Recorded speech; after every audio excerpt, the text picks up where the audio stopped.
तर नमस्कार मैत्रिणींनो, इथे बघू शकता तुम्ही मी तेल वगैरे भरून ठेवलेलं आहे जारमधलं.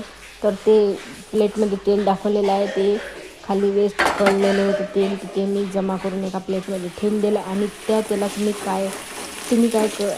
काय करावं हे मला तुम्ही कमेंट्समध्ये नक्कीच सांगा.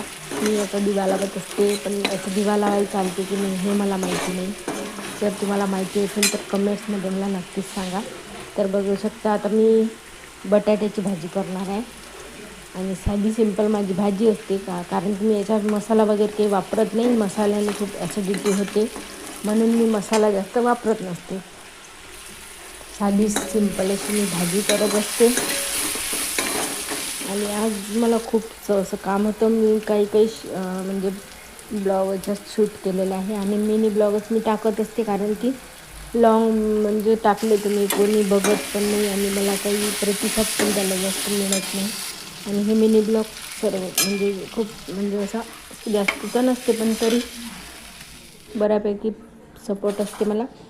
तर आज मी चादरी वगैरे धुतल्या, आणि कांदे वगैरे निवडून घेतले. त्याच्यातले अर्धे तर कांदे म्हणजे खराबच झाले, ते टाकून दिले. बघू शकता आता पूजा झालेली आहे. आणि चपात्या मी अशाच मोठ्या मोठ्या बनवत असते.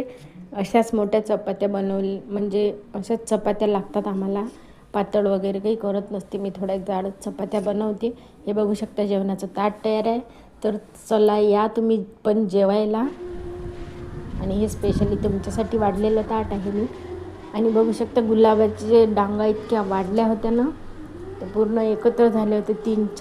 4-5 कुंड्यात जे होते ते हे मी आता कटाई करून घेतलेली आहे आणि कलमा काढून घेतलेले आहे. आणि आजचा मिनी ब्लॉग कसा वाटला ते नक्कीच सांगा कमेंट्समध्ये.